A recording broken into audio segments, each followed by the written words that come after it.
Oke semuanya, selamat datang di channel aku Muhammad Rizky Prabowo. Di sini aku mau mempresentasikan tugas vintage, yaitu mengenai tentang cryptocurrency dan blockchain, peluang investasi atau ancaman terhadap stabilitas keuangan. Analisis dari aspek teknologi, ekonomi, regulasi, dan perspektif Islam. Nah, jadi kita kali ini akan membahas gimana sih cryptocurrency itu, gimana sih blockchain itu dalam kehidupan sehari-hari, dalam ekonomi itu sebagai ancaman atau mungkin sebagai inovasi baru. Jadi di sini aku coba jelasin ya. Ini sekalian buat aku ngerjain tugas vintage dan juga sekalian aku buat konten di YouTube. Gitu. Nah, jadi gini, latar belakang dan rumusan masalahnya. Perkembangan teknologi digital telah melahirkan inovasi keuangan baru berupa cryptocurrency yang berbasis teknologi blockchain. Cryptocurrency seperti Bitcoin dan Ethereum menawarkan sistem transaksi terdesentralisasi. Terdesentralisasi itu berarti global gitu, nggak ada salah satu entitas atau pihak yang megang, nggak ada pihak ketiganya gitu. Langsung semua orang punya hak yang sama, semua orang punya kapabilitas yang sama buat ngecek satu sama lain. Nah, terus tanpa perantara lembaga keuangan tradisional. Jadi sistemnya tuh kita udah langsung peer to peer. Peer to peer itu apa? Peer to peer itu kita langsung ke orang yang transaksi. Contoh kan kalau misalnya biasanya kan kita transaksi kan kita terus punya bank, entah bank BRI, Mandiri, BCA atau apapun itu kan sebagai pihak ketiga. Dari bank itu baru ke orang yang ingin kita transfer. Sedangkan kalau di cryptocurrency ini itu nggak usah ada pihak ketiganya. Kita langsung transfer aja ke nomornya dia, itu bisa. Nanti aku jelasin lebih dalam. Nah, di satu sisi hal ini membuka peluang investasi dan efisiensi sistem keuangan. Namun di sisi lain, nah ini nih yang penting nih, di sisi lain volatilitas harga yang tinggi, potensi penyalahgunaan, serta ketidakjelasan regulasi menimbulkan kekhawatiran terhadap stabilitas keuangan. Jadi di cryptocurrency ini mungkin memang masih belum terlalu banyak regulasi yang ketat ya, atau mungkin bahasanya nggak seketat saham, karena kan saham udah lama. Sedangkan cryptocurrency ini kan baru 10 sampai 15 tahun lah, kurang lebih segitu, dari 2010 sih. Nah, ini buat jadi khawatir gitu. Jadi kayak orang-orang masih takut buat investasi karena regulasi dan volatilitas harganya. Nah, terus oleh karena itu rumusan masalah dalam kajian ini adalah apakah cryptocurrency dan blockchain lebih berperan sebagai peluang investasi atau justru ancaman terhadap stabilitas keuangan, ditinjau dari berbagai aspek gitu. Nah, terus guys, yang kedua kita akan membahas tinjauan teorinya. Jadi teori ini yang kita udah bahas di perkuliahan, serta juga aku cari di internet guys. Jadi teori pertama adalah teori blockchain sebagai distribution ledger teknologi atau DLT.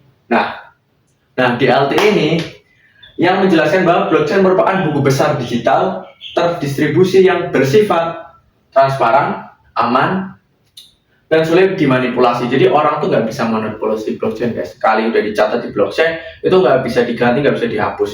Semua orang bisa ketahuan, semua orang tuh transparan gitu. Kalau kalian tahu cara lihatnya itu bisa kok. Siapapun, misal Timothy Ronald atau siapapun itulah, itu kan bisa tahu dia itu transaksi apa aja, jam berapa dan seberapa besar transaksinya, itu kita bisa tahu. Nah, teori kedua adalah teori investasi dan resiko, yang menyatakan bahwa tingkat keuntungan yang tinggi selalu berbanding lurus dengan resiko yang tinggi juga. Jadi high risk high return. Kita mau mendapatkan keuntungan yang besar, of course kita juga harus mempersiapkan resiko yang besar. Makanya di crypto ini high risk high return gitu. Teori ketiga adalah teori stabilitas sistem keuangan, yang menekankan pentingnya kepercayaan regulasi dan pengawasan dalam menjaga keseimbangan sistem keuangan nasional dan global. Jadi ya setiap negara punya regulasi, setiap negara bisa punya ketentuan tentang cryptocurrency itu. Nah, ini yang kita bahas juga di Zoom di perkuliahan tuh uang alami. Taman al-Haik merupakan uang yang dibuat untuk digunakan sebagai alat tukar dan secara alami memiliki nilai moneter. Contohnya apa? Emas dan perak adalah uang alami yang kita tahu emas dan perak tuh value-nya tinggi. Apalagi kemarin kan emas sama perak naiknya kenceng banget tuh. Kalau nggak salah emas tuh sekitar 70% dalam setahun ini, terus perak 140%. Wah gila, tuh gede banget. Nah, terus teori yang terakhir adalah uang buatan dan adat at-taman al-urfi. Merupakan uang diadopsi sebagai alat tukar, di mana nilai moneter adalah ekstrinsik dari uang. Uang komoditas dan mata uang fiat adalah bentuk yang buatan dan adat yang umum. Jadi setiap negara punya fiatnya masing-masing dan ya punya regulasinya untuk menukarkan atau valuable-nya sebuah uang tersebut. Nah, selanjutnya kita akan membahas analisis dan pembahasan. Di aspek teknologi, blockchain menawarkan efisiensi, transparansi, dan keamanan data yang berpotensi meningkatkan inklusi keuangan. Dari aspek ekonomi, cryptocurrency menjadi instrumen investasi alternatif menarik, namun volatilitasnya ekstrim.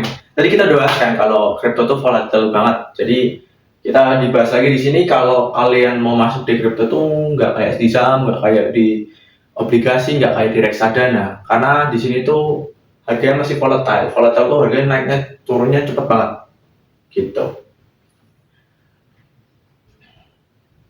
Nah, di sini dari aspek regulasi, berbagai negara termasuk Indonesia telah berupaya mengatur aset kripto sebagai komoditas untuk melindungi konsumen. Jadi kita tuh di Indonesia lumayan bagus guys, karena udah ada regulator yang menyiapkannya gitu. Nah, terus dari aspek kesempatan untuk mendapatkan sebuah keuntungan dari industri terbarukan, ditambah masih banyak orang yang belum paham, jadi kesempatan inilah mengapa banyak orang ingin terjun mengetahui lebih dalam tentang cryptocurrency dan blockchain.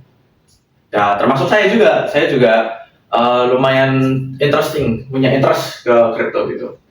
Oleh karena itu saya mempelajari lebih dalam serta konsisten walau banyak lika-liku dan ketidakpastian di dalam market cryptocurrency. Nah, yang terakhir kesimpulan dan rekomendasi.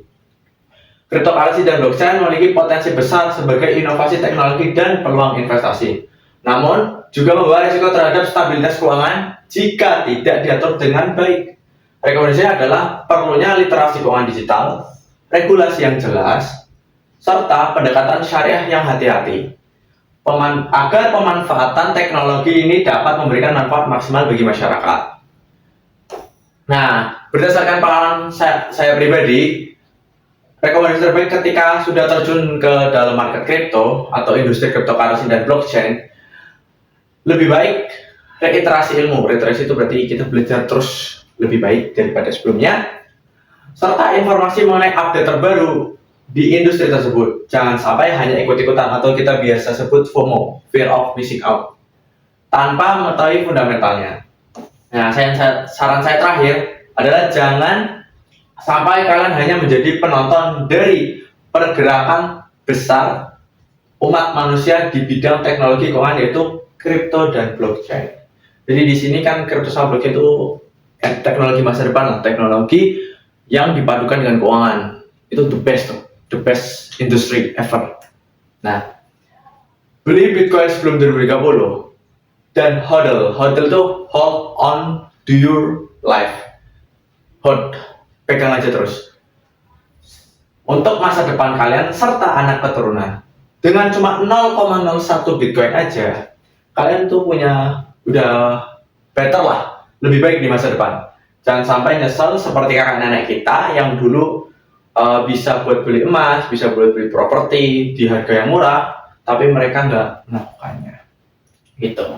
Dan ini ada daftar untakannya, bisa kalian lihat sendiri.